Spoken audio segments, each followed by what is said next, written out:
के प्रति उपयोगितावादी है।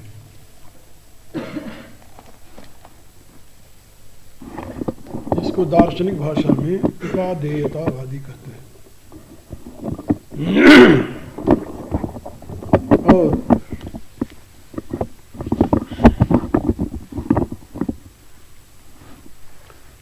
प्राणियों के साथ व्यवहार में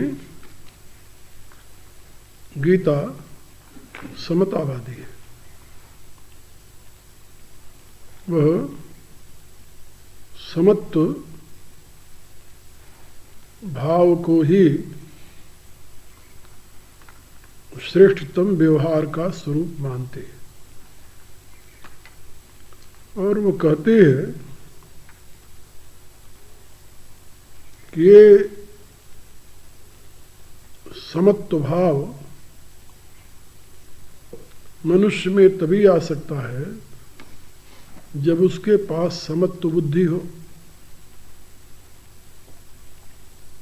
बुद्धि विषम हो, भाव सम हो, ऐसा नहीं होता, क्योंकि बुद्धि के अनुसार ही भाव बनता है। तो प्राणियों के साथ व्यवहार में समत्व भाव होना चाहिए, जो कि समत्व बुद्धि का परिणाम है। और यही श्रेष्ठतम योगी का व्यवहारिक स्वरूप है। और इसी को भगवान ने समत्वम योग उच्यते ऐसा कहा। समत्व बुद्धि ही योग बुद्धि है, और समत्व को ही योग कहते हैं। और उसी समत्व को यहां पर समबुद्धि कहा है। ये समबुद्धि शब्द जो है, ये गीता से बौद्धों ने भी उधार लिया अपने व्यवहारिक जगत की व्याख्या करते हुए, और श्रेष्ठतम योगियों को उपाधि देने में ये शब्द प्रयोग किया। समबुद्ध जो है, ये भगवान बुद्ध की एक उपाधि है।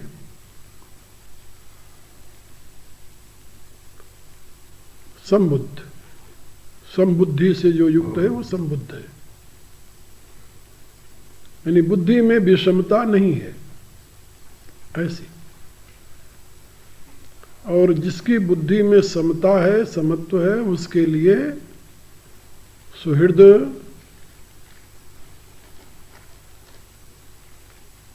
और मित्र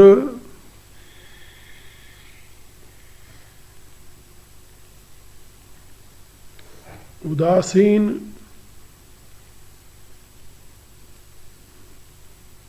मध्यस्थ शत्रु और बंधु,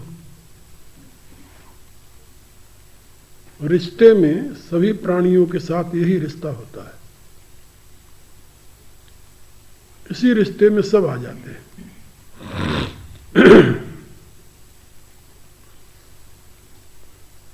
और इन रिश्तों का जो अलग अलग भाव है वो कल मैंने बता दिया था।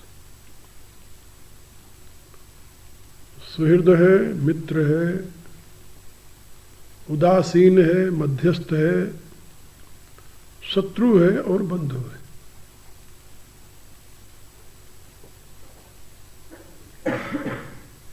इन्हीं भावों से व्यवहार होता है।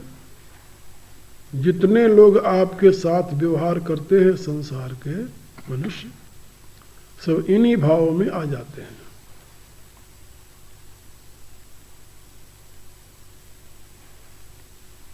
ये 6 प्रकार के संबंध दुनिया के साथ व दुनिया के मनुष्यों के साथ होता है।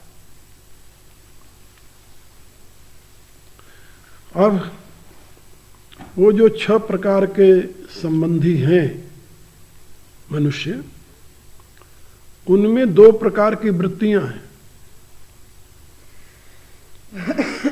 पापमयी वृत्ति और पुण्यमयी वृत्ति।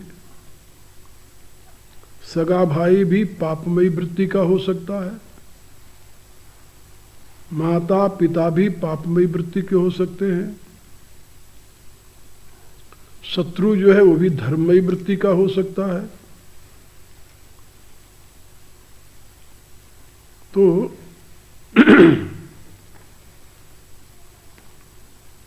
भगवान कहते हैं कि साधुषु अपि च पापेषु, ये 6 संबंधों में जो मानव समाज जुड़ा हुआ है, उसमें चाहे कोई साधु है चाहे कोई पापी, साधु के विपरीत होगा असाधु व पापी।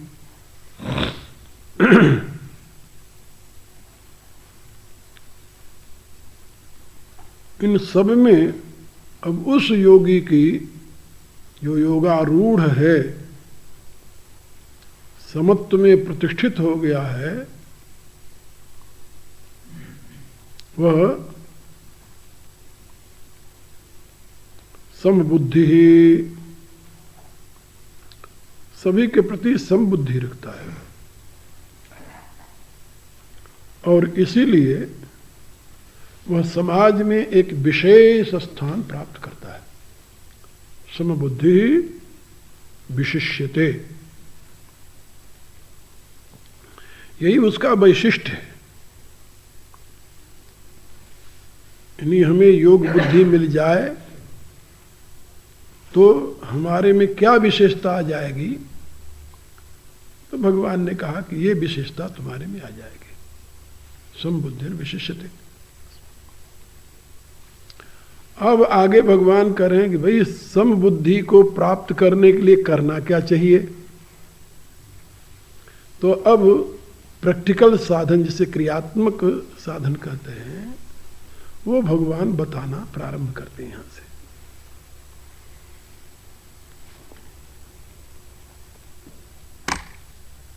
दसवें श्लोक में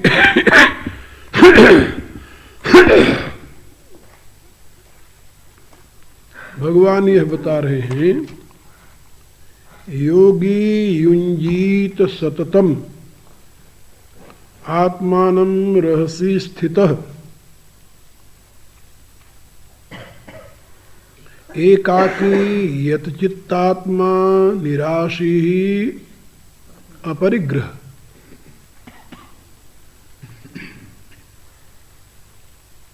ये योगी का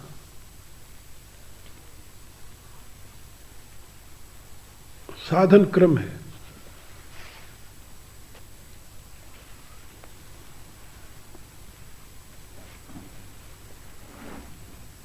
योगी के लिए जो करणीय कर्म है तो यहां से शुरू होता है।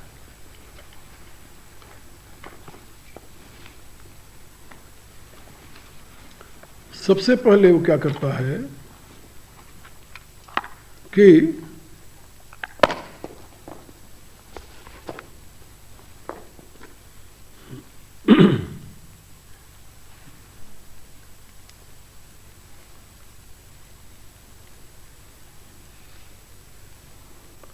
सबसे पहले योगी साधना काल में एकाकी रहसि स्थित, यहां से उसकी साधना प्रारंभ होती है।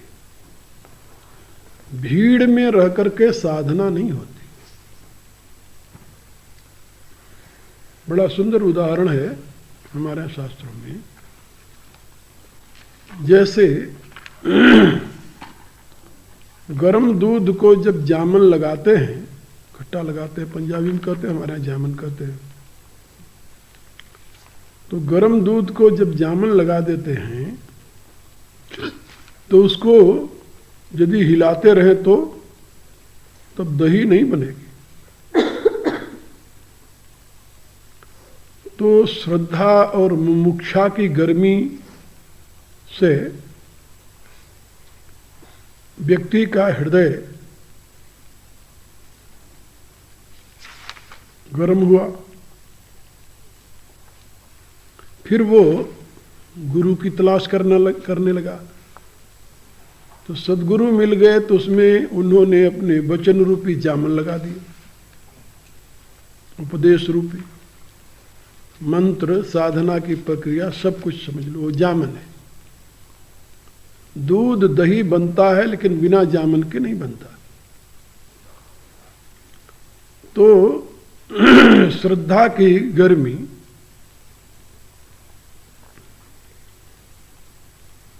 मुमुक्षा की गर्मी में गर्म हुआ व्यक्ति का हृदय जब गुरु की दीक्षा रूपी जामन से युक्त हो गया, अब उसको साधना के लिए चाहिए एकाकी रहसी स्थित। यदि उसी प्रपंच में जिसमें वो है वहीं लगा रहेगा तो समत्व बुद्धि प्राप्त नहीं कर सकता, क्योंकि प्रपंच तो अपनी तरफ खींचेगा, न चाहते हुए भी खींचेगा।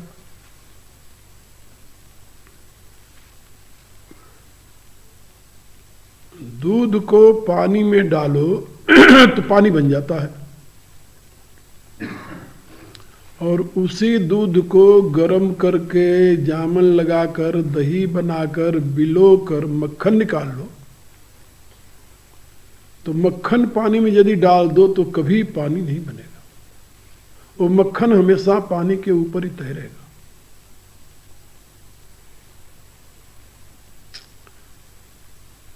तो बिना मक्खन बनाए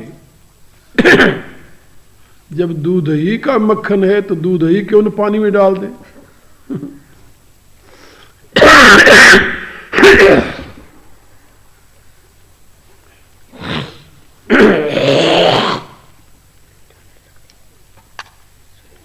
ये जो दृष्टिकोण है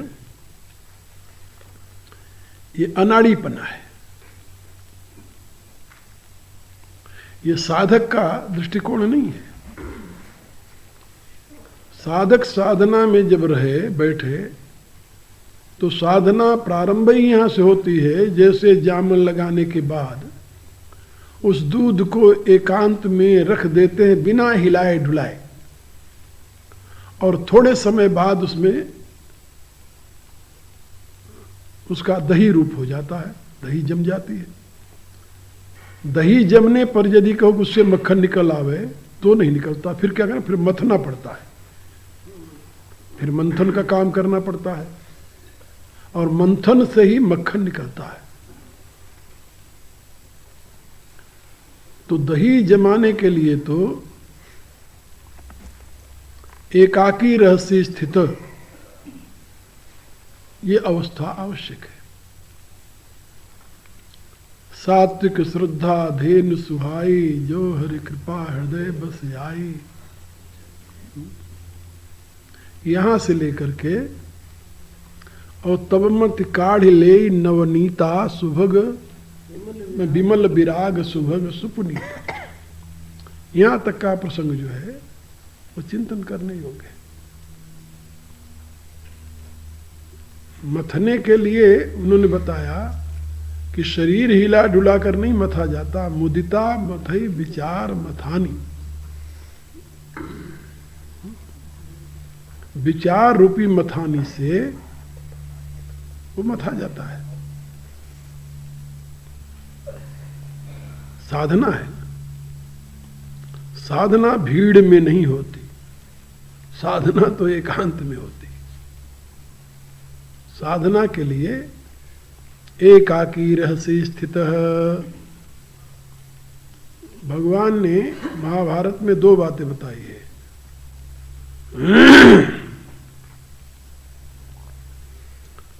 प्रातः काल 2 घंटे जब उन्होंने साधन की प्रक्रिया बताई, इससे गीता में बताई, इसे महाभारत में भी बताया उन्होंने।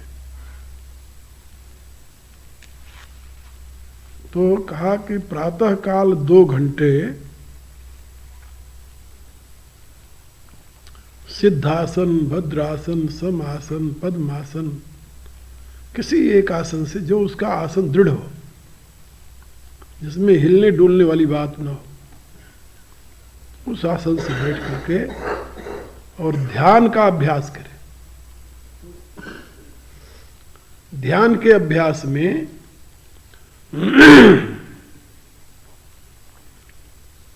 भगवान ने कहा ध्यान के अभ्यास में न किंचिदप चिंतित, इसमें भी आएगा, इसी में है। हाँ इसमें भी है। शनि शनि रूप हाँ। तो ध्यान के अभ्यास का क्रम भगवान ने समझाया है महाभारत के मोक्ष पर्व में भी और यहाँ पर भी, गीता में भी समझाया उन्होंने। तो यहाँ पर ये बात बताई पहले कि एकाकी रहसी स्थित एकांत में प्रशांत होकर बैठने का अभ्यास करें।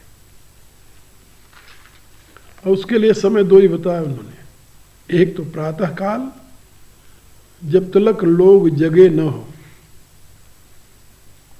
और दूसरा सायंकाल जब लोग सो जाए। 2 घंटे प्रातः और 2 घंटे शाम को। भोजन के लिए उन्होंने 2 समय बताया है। पहला आहार जो है वो 11 बजे से पूर्व, यानी 11 बजे तक। 12 बजे भोजन नहीं करना चाहिए क्योंकि वो तो आसुरी वेला होता है।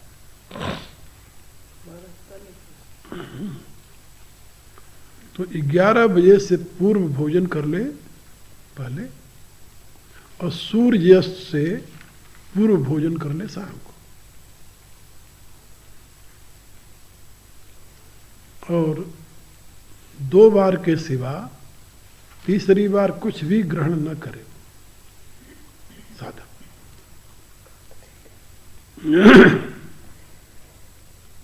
सॉलिड की बात है, लिक्विड जैसे जल है, दूध है, इसके लिए प्रतिबंध नहीं। उसमें आहार की बात कही, भोजन की बात कही। तो एकाकी रहस्य स्थित, ये भगवान ने एक निर्देश दिया है पहले।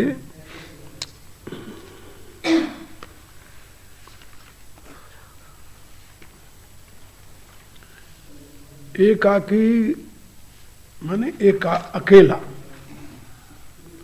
साधना भीड़ में नहीं होती। साधना के समय बहुत लोगों का साथ रहना भी, ध्यान में बैठो तो बहुत लोग ध्यान में बैठे हैं, हाँ बैठो, तो ये तो बात की बात है। अभ्यास के लिए तो एकाकी, और रहस्य माने अकेला, एकांत। एकाकी माने अकेला, रहस्य माने एकांत। एकाकी रहस्य स्थित। एकाकी माने अकेला, रहस्य माने एकांत। एकांत स्थान में अकेला बैठे और बैठ करके क्या करे भाई, और बैठने के साथ और क्या, ये तो हुई बात बाहर की बात। एकाकी रहस्य स्थित।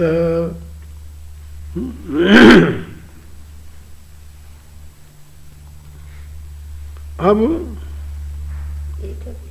उसके साथ और क्या करना है? एकाकी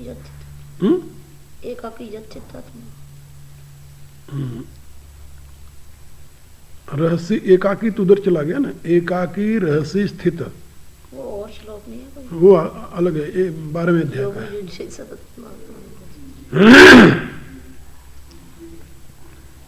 वो तो अब यहां पर बैठने के लिए 2 शर्तें और हैं। कौन कौन सी शर्तें हैं भाई? एक तो एकांत में अकेले बैठे, ये शर्त है। और दूसरी शर्त क्या है? ये तो बाहर की शर्त हो गई। अब भीतर वाली शर्त क्या है? निराशी अपरिग्रह।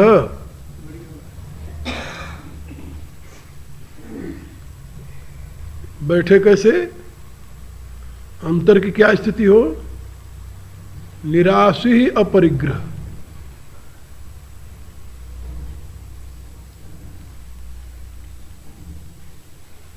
ये 2 शर्तें हैं अंदर की। बाहर में तो ये हो गया कि एकांत में बैठा और अकेले बैठा। लेकिन एकांत में बैठ जाए और अकेले बैठ जाए और परिग्रह और आशा लेकर बैठ जाए तो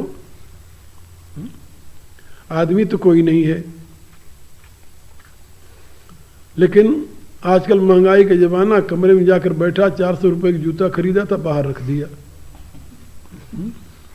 तो जितनी देर जो बारिश आई जितनी तो सारे बच गए। जितनी देर तक ध्यान करेगा ना, उतनी देर तक ये चिंतन लगा रहेगा कि कोई जूता न ले जाए। तो ध्यान उसका जूते का होगा, भगवान का नहीं होगा। जो परिग्रह किया है उसी की चिंता होगी। इसलिए कहा कि अपरिग्रह हो जाए पहले, अपरिग्रही होकर के तब बैठे, परिग्रही होकर ना बैठे। और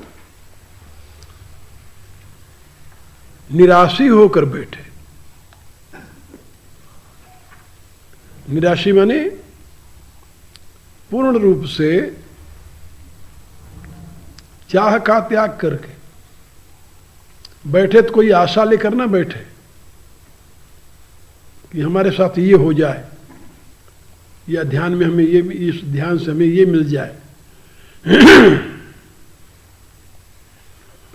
पूर्ण विरक्त होकर के, कहीं भी आशा मने लगाव न हो उसका, किसी पद और पदार्थ का चिंतन न हो। इसको कहते हैं निश्चिंत। चिंता रहित होकर बैठे। ये अंदर की बातें हैं दोनों, अपरिग्रह और निराशी। चाह रहित हो जाए और परिग्रह रहित हो जाए, तब एकांत में अकेले बैठे। और यदि चाह रहित नहीं हुआ, परिग्रह रहित नहीं हुआ, तो एकांत में अकेले बैठेगा तो क्या करेगा? बाहर नहीं, मन में गिनेगा कि बैंक में कितना पहुंच गया वो।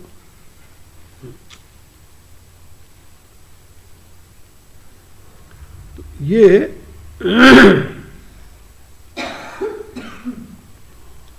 एकाकी चित्तात्मा। अब यहां पर बताया एकाकी रहसी स्थितः, और बाहर के क्या भीतर क्या कंडीशन बताया? निराशी, अपरिग्रह, और अब इसके साथ तीसरा, और वो क्या है? कहा यत चित्तात्मा। जब बैठे तो अपने चित्त और मन को अपने अधीन करके बैठे।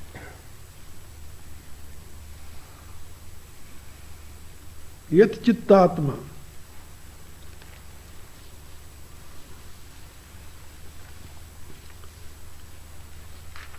यत चित्तात्मा का अभिप्राय है कि वह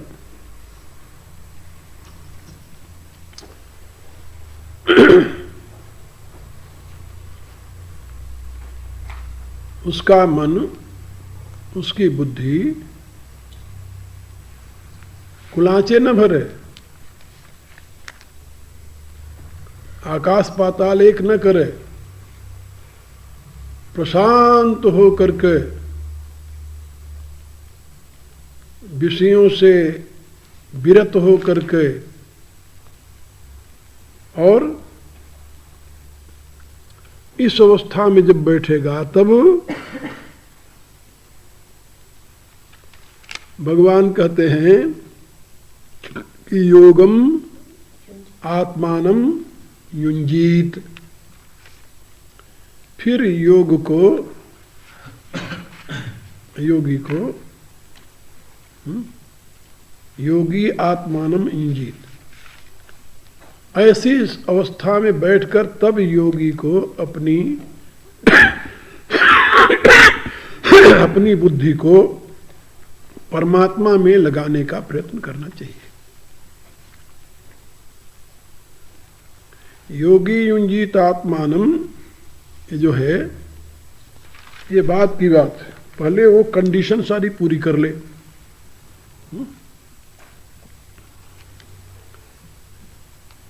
अकेले एकांत में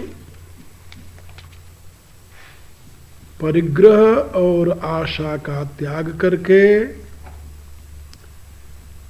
इंद्रिय और मन को अपने अधीन करके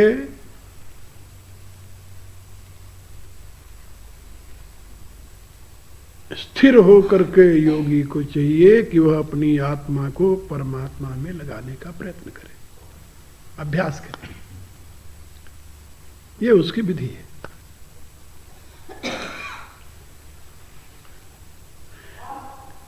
इन सारे क्रियाओं में कोई भी ऐसी क्रिया नहीं है जो पराश्रित हो, दूसरे पराश्रित हो। ये स्वाश्रित साधना है। इस धर्म का वैशिष्ट्य क्या है कि ऐसा ये धर्म है जिसमें पराश्रय के लिए स्थान ही नहीं है, और ऐसी ये साधना है। हाँ जरा बंद कर मोती चंद जी,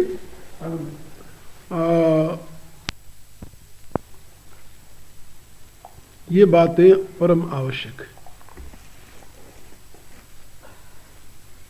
अकेला एकांत आशा और परिग्रह का त्याग करके किसी आसन विशेष से स्थिर होकर के बैठे और मन और इंद्रियों को अपने अधीन करके फिर योगी अपने चित्त को परमात्मा में लगावे, लगाने का प्रयत्न करे या लगावे। यदि इस विधि से वो नहीं बैठता तो उसका चित्त परमात्मा में नहीं लगेगा। एक बादशाह नमाज पढ़ रहा था तो एक फकीर गया उसके यहाँ, तो दरवानों ने फकीर को जाने नहीं दिया, कहा कि वो तो नमाज पढ़ रहे हैं साहब। तो वो कहता है कि नमाज नहीं पढ़ रहा है, वो बेवकूफ तो घोड़े खरीद रहा है। तो मेरे को जाने से तुम लोग क्यों रोक रहे हो? इतना कहकर के वो चला गया। तो बादशाह जब उठा, निवास से बाहर आया, तो लोगों ने बताया कि साहब एक फकीर आया था आपसे मिलने के लिए। कहा क्या कह रहा था? कह रहा था कि हुजूर नमाज नहीं अदा कर रहे हैं, घोड़े खरीद रहे हैं। फिर कह करके चला गया। अब बादशाह को सही में याद आई अपनी बात कि सही में हम तो घोड़े खरीदते रहे, कलमा पढ़ते हुए जवान से तो कलमा पढ़ रहे थे, मन से घोड़े खरीद रहे थे। अब वो पता लगा कि भाई वो फकीर कहाँ है, वो तो पंजाबी भाषा में कहते जानी जान है। तो जानी जान। तो मेरे कहने का प्राय कि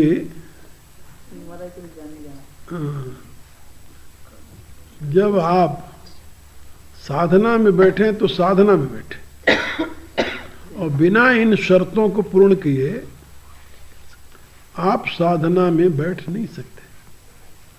बैठेंगे तो बैठना कोई मना थोड़ी करेगा, बैठे रहेंगे। इन शर्तों को पूरी नहीं किया तो आप साधना के नाम पर बैठे रहेंगे, साधना नहीं होगी आपसे। इसलिए भगवान कहते हैं कि भाई तुम साधना करो। योगी बनने के लिए तो कर्म कारण मुच्यते ना, अब यही कर्म करना पड़ता है। वहाँ न बोझ ढोना पड़ता है, न हल चलाना पड़ता है, न कोई और काम करना पड़ता है, दुकान संभालनी पड़ती है। वहाँ ये काम करना पड़ता है। कौन सा काम करना पड़ता है? यही। इस काम के, इस विधि के द्वारा तुम अपने आप को परमात्मा से जोड़ पाओगे। भीड़ में खो मत, पहली बात। अपने आप में संभले रहो, और परिग्रह और आशा, इन दोनों का त्याग करना पड़ेगा।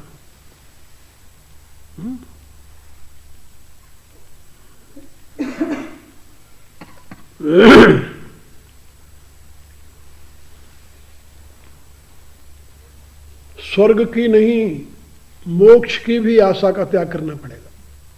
और की बात छोड़ो, भगवान हमें मिल जाए ये भी आशा छोड़नी पड़ेगी, स्वर्ग हमें मिल जाए इसकी भी आशा छोड़नी पड़ेगी। निराश है, कहा भगवान के मिलने की आशा छोड़ दे तो फिर रहेगा क्या? कहा भगवान योग मार्ग जो है ये सत्य के अनुसंधान का मार्ग है, और ये मार्ग अहम को समर्पित करने का है, अहम को सुरक्षित रखने का नहीं है। तो जिस अवस्था में आप भगवान को पाने की चाह लेकर के चलते हैं साधना में, तो वहां पर आप अपने इंडिविजुएशन को सुरक्षित रखना चाहते हैं, आप अपने व्यष्टि भाव को सुरक्षित रखना चाहते हैं, और व्यष्टि भाव को पुष्ट करके ही तब तो आप अपने में चाह उत्पन्न करते हैं, कोई भी चाह। और व्यष्टि भाव जब तक आपका सुरक्षित है और दृढ़ है, और ये निश्चित है कि हमारा व्यष्टि भाव जो है वो परिपूर्ण रहे और हम समष्टि को पा जाएं, तो ये व्यष्टि भाव की परिपूर्णता जो है यही तो समष्टि में एक होने का बाधक तत्व है। ये भी तो एक बाधा है ना। अच्छा, बिना अपने को अलग स्वीकार किए कोई ये चाहेगा कि भगवान हमें मिल जाए? अपने इंडिविजुएशन को बिना स्वीकार के कोई चाहेगा कि भगवान हमें मिल जाए? तो योग मार्ग में ये भी चाह बाधक है। इसलिए पूर्ण वैराग्य और एक ही परम सत्ता में स्थिति, किसी भी प्रकार के पद और पदार्थ के परिग्रह से मुक्त होकर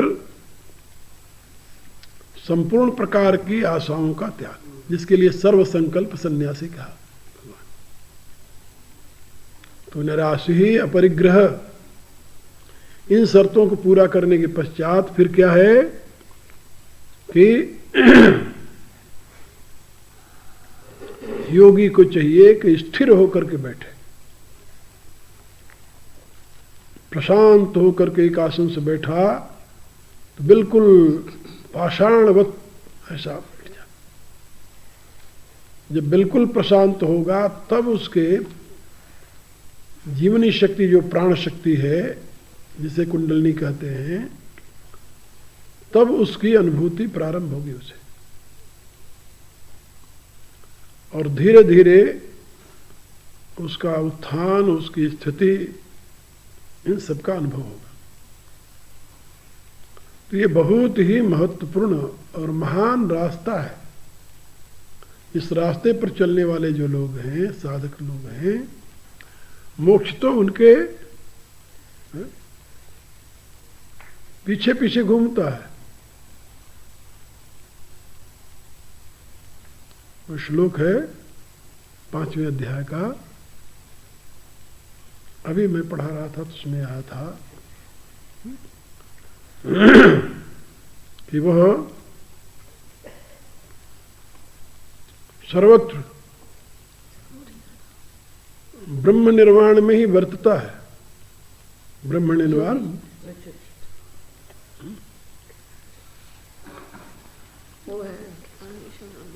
ब्रह्म निर्वाण वर्तते, क्या है जी? ब्रह्म 5वें अध्याय का अभी पढ़ाया था। अभी माने थोड़े दिन पहले। नाम से आता है ना, सही ना होता ना। शुरू से कीर्तन सुना रही है शुरू से। कहे शुरू से तो सुना सकता हूँ, बीच बीच से नहीं आता। नहीं, अर्थ भी याद और अभितः ब्रह्म निर्वाण वर्तते। हाँ, अभितः ब्रह्म निर्वाणम वर्तते विदितात्मना। ठीक है ना? उसके लिए ब्रह्म निर्वाण हैं? लवंते नहीं, अभितः ब्रह्म निर्वाणम वर्तते विदितात्मना। लवंते अलग है।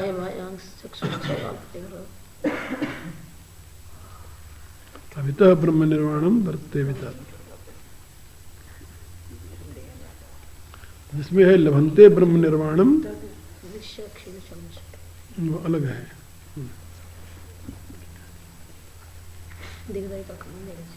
तो ये जो स्थिति है, यानी वो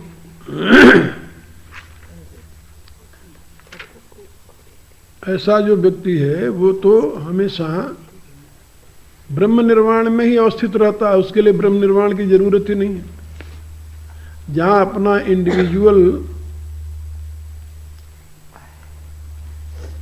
अपने अहम का जहाँ त्याग किया, तहाँ दूसरा क्या रह जाएगा? काम क्रोध वियुक्ता नाम यतीनाम यच्चेत्साम अभी तो ब्रह्म निर्वाणम वर्तते विदितात्मना। वो इसी के साथ का ही है, लवंते ब्रह्म निर्वाण विषयाक्षीण। हाँ, लवंते ब्रह्म निर्वाणम विषयाक्षीण चलना, वो इसके साथ है। सर्दी तो लग रही बहुत, जल्दी क्लास खत्म कर लो। बहुत सर्दी लग रही, तबीयत तुम्हारी खराब हो रही। तो ये है, चलो जैसे कर लो। हाँ तुम चले जाओ। तो ये शर्तें भगवान ने इसमें लगाई साधक के लिए। यदि साधना करना है तो ये शर्तें स्वीकार करनी होगी, और जो इन शर्तों का अनुकरण नहीं करता, यानी जो इस प्रकार से साधना नहीं करता, वो ब्रह्म निर्वाण को प्राप्त नहीं कर सकता। तो यहाँ पर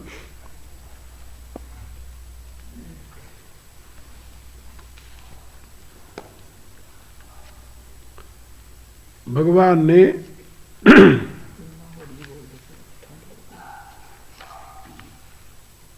यत् चित्तात्मा निराशी अपरिग्रह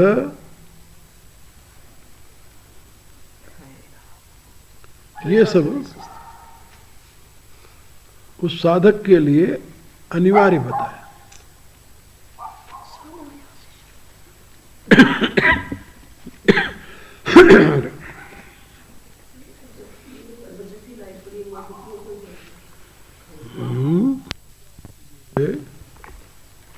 शरीराशक्ति है, विषयाशक्ति है, ये दो तो बाहर के साथ संबंधित है, शरीराशक्ति और विषयाशक्ति। और अंतर से संबंधित हैं जो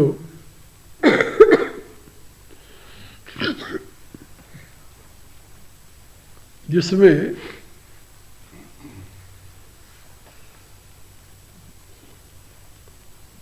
व्यष्टि भाव में आसक्ति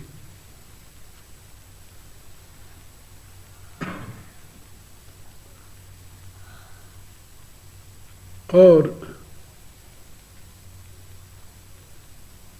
व्यष्टि भाव से ही अहम का आविर्भाव होता है। तो भगवान इस श्लोक में सभी के त्याग की बात समझा रहे हैं। योगी को चाहिए कि वह यत चित्त आत्मा, चित्त और आत्मा दोनों को अपने अधीन कर ले। यहाँ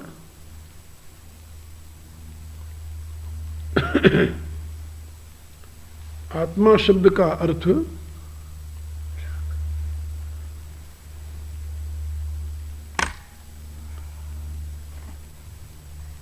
शरीर से,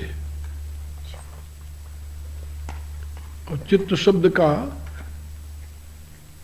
अर्थ अंतःकरण से है।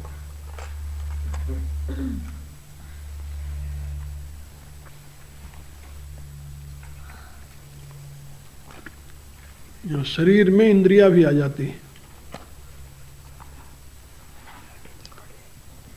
तो बाह्यकरण और अंतःकरण दोनों को अपने अधीन कर लियो, यत चित्तात्मा। चित्त अंतःकरण और आत्मा बाह्यकरण। यहाँ तो अंतःकरण और बाह्यकरण को दोनों को अपने अधीन कर ले।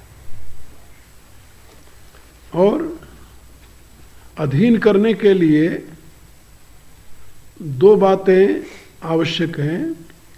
अंतःकरण तब तक अपने अधिकार में नहीं होगा जब तक कि निराशी नहीं होगा, और बाह्यकरण तब तक अपने अधिकार में नहीं होगा जब तक वो अपरिग्रही नहीं होगा। अपरिग्रही जो है वही बाह्यकरणों को अपने अधीन कर सकता है, और निराशी जो है वही अंतःकरण को अपने अधीन कर सकता है। अंतःकरण को मलिन करने वाली आशा है, और बाह्यकरणों को मलिन करने वाले परिग्रह। तो भगवान ने कहा कि वह निराशी और अपरिग्रही होकर के अपने बाह्यकरण और अंतःकरण को अपने अधीन कर ले। जो त्यागने वाली वस्तु है उसे त्याग दे, और जो ग्रहण करने वाली वस्तु है उसे ग्रहण करे। अब इस प्रकार की बुद्धि हो कि जो आपकी साधना में व्यवधान उपस्थित कर रहे उस त्याज्य है, और जो साधना में सहायक है वो ग्राह्य है। हे और उपादेय दृष्टि मनुष्य को प्राप्त हो जाए तो साधना में उसकी प्रगति होती है।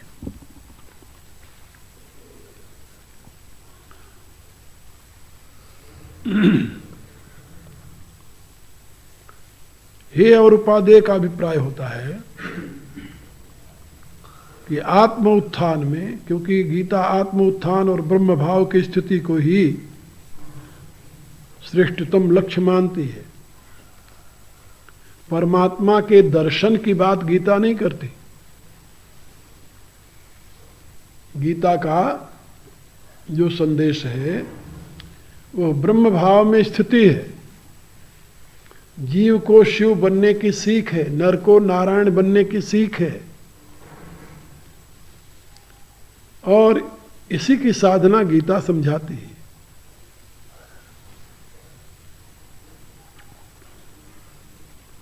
और उसमें गीता बता रही है कि जब तक एकाकी रहस्य स्थित निराशी अपरिग्रह यतचित्तात्मा, ऐसी स्थिति नहीं आई, तब तक यदि योगी चाहे कि वो सततम आत्मानम युंजीत, तो ऐसा संभव नहीं हो सकता। सतत अपनी आत्मा को परमात्मा में लगाने का प्रयत्न करे तो वो प्रयत्न उसका सार्थक नहीं होगा।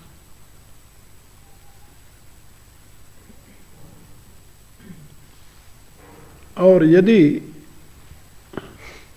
उन शर्तों को मान करके और तदनुसार अपनी तैयारी करके वह अपने चित्त को परमात्मा में लगाने का प्रयत्न करता है तो सफल हो जाता है।